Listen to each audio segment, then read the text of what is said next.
आज हम बात करेंगे कि भारत में जो मिट्टी होती है वो कितने तरीके की होती है। पुराने ज़माने में जो लोग थे वो मिट्टी को दो तरीकों से पहचानते थे। एक जो फर्टाइल होती है, जो उपजाऊ ज़मीन होती है, और दूसरा वह जो ज़्यादा उपजाऊ नहीं होती, जहाँ पर कुछ भी उगता नहीं है। इंसान ने जैसे जैसे खुद को अपग्रेड किया तो उसने मिट्टी को पहचानने के लिए कुछ नए तौर तरीके अपनाने शुरू किए। 1956 में सॉइल सर्वे ऑफ इंडिया नाम की एक ऑर्गेनाइजेशन का गठन किया गया, जिससे कि इंसान ने मिट्टी को उसके टेक्सचर से, उसके टेम्परेचर से, उसके मॉइस्चर से और ऐसे ही कई और तरीकों से भी पहचानना शुरू किया। जैसे जैसे उसने मिट्टी को पहचाना वैसे वैसे उसको मिट्टी के बारे में और बहुत सारी अहम जानकारियां पता चलने शुरू हो गई। हमारे देश में बहुत तरीके की मिट्टी पाई जाती हैं, जैसे कि alluvial soil, black soil, red soil, forest soil, mountain soil, alkaline या सैलाइन सॉइल। तो ये कुछ तरीके की जो मिट्टी है वो हमारे भारत देश में पाई जाती हैं। अब थोड़ा सा डीपली जानते हैं मिट्टी के बारे में। 2-3 मिट्टी के बारे में डीपली जानेंगे ताकि आपको फर्क पता चल सके। अब अगर बात करें एलुवियल सॉइल की, तो हमारे देश में सबसे ज़्यादा मात्रा में एलुवियल सॉइल के ऊपर खेती की जाती है। सबसे ज़्यादा मात्रा में ये सॉइल पाई जाती है। भारत में लगभग 43% एरिया में एलुवियल सॉइल है। एलुवियल सॉइल की खास बात यह है कि इसका जो कलर होता है वो लाइट ग्रे से लेके ऐश ग्रे तक होता है। सबसे ज़्यादा मात्रा में इसमें पोटाश पाया जाता है और सबसे कम मात्रा में इसमें फास्फोरस पाया जाता है। इस मिट्टी में सबसे ज़्यादा जो खेती होती है वह गेहूं की, चावल की, मक्की की, गन्ने की और ऑयल सीड्स की खेती होती है। तो ये था एलुवियल सॉइल के बारे में। दूसरे पे आती है रेड सॉइल। अब रेड सॉइल में बेसिकली क्या होता है, लाल मिट्टी जो ज़्यादातर लो रेनफॉल एरिया में होती है, जहां पर बारिश बहुत कम होती है। इस मिट्टी में सबसे ज़्यादा जो कमी होती है वो होती है लाइम की, फॉस्फेट की, मैग्नीज की, पोटाश की, ह्यूमस की। ये सब इसमें बहुत कम मात्रा में पाए जाते हैं। ये मिट्टी गेहूं के लिए, चावल के लिए, ऑयल सीड्स के लिए सबसे ज़्यादा उपयोगी मानी जाती है।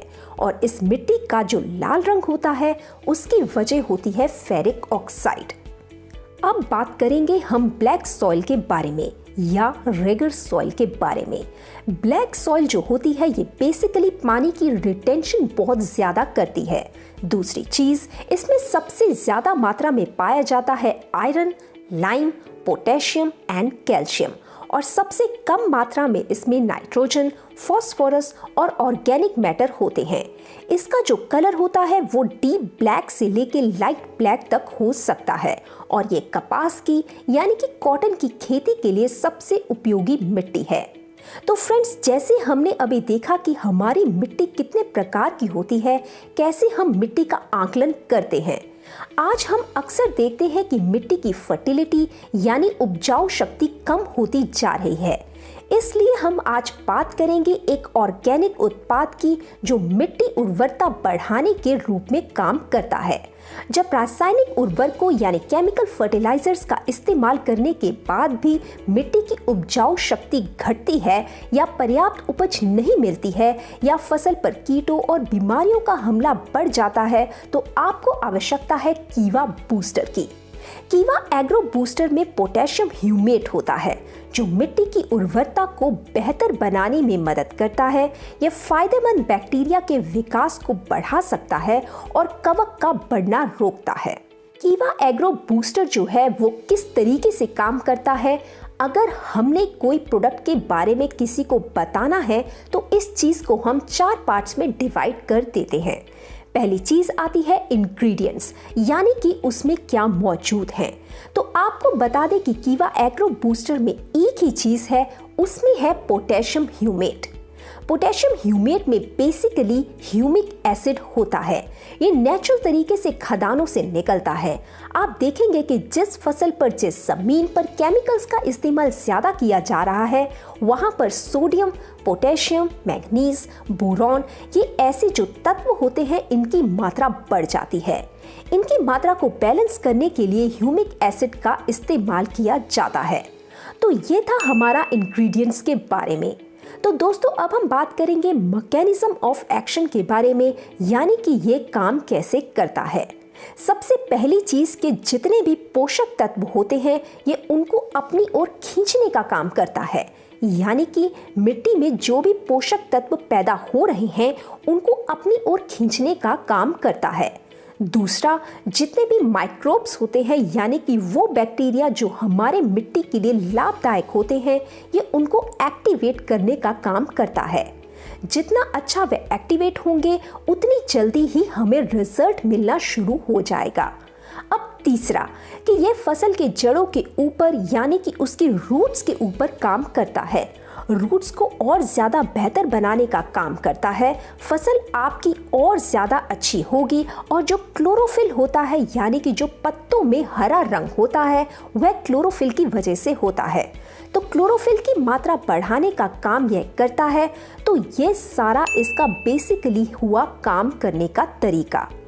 अब बात करते हैं हमारी तीसरी चीज के ऊपर जो है इसके बेनिफिट्स, यानी कि अगर हम कीवा एग्रो बूस्टर का इस्तेमाल करते हैं तो हमें क्या क्या लाभ मिल सकते हैं। सबसे पहली चीज कि पत्तों में जो पीलापन होता है उसको ये कम करता है और साथ में उसकी जो शेप होती है, उसका जो पत्तों का साइज होता है ये उसको बड़ा करने का काम करता है और इसके साथ ही ये मिट्टी की उपजाऊ शक्ति को बढ़ाने का काम करता है। और जो फसल होती है, जो फूल होते हैं, फल होते हैं, उनकी पैदावार को बढ़ाने का काम करता है और साथ ही में जो कीट होते हैं उससे हमारी फसल को ये बचाने का काम करता है। तो ये हमारे 3 पॉइंट्स हो गए कि इसमें इंग्रेडिएंट्स क्या हैं, इसका मैकेनिज्म ऑफ एक्शन क्या है और इसके बेनिफिट्स क्या हैं। और आखिरी चीज आती है डोसेज की, यानी इसको हमने इस्तेमाल कैसे करना है।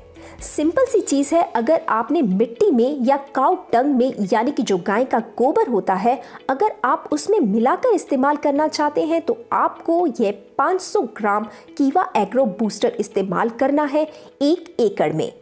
और अगर आप इसको केमिकल फर्टिलाइजर के साथ इस्तेमाल कर रहे हैं तो 1 एकड़ में आप इसको 1 किलो तक इस्तेमाल कर सकते हैं। हम उम्मीद करते हैं कि इस वीडियो से आपको क्लियर हो गया होगा कि कीवा एग्रो बूस्टर कैसे काम करता है, क्या काम करता है और इसे सही तरीके से कैसे इस्तेमाल करना है। तो यह था कीवा एग्रो बूस्टर। हम आशा करते हैं कि आपको आज का वीडियो हेल्पफुल लगा होगा। इस वीडियो को लाइक कीजिए, शेयर कीजिए और हमारे चैनल को सब्सक्राइब करना मत भूलिए। ऐसे ही और वीडियोस लेकर हम आते रहेंगे। तब तक के लिए धन्यवाद।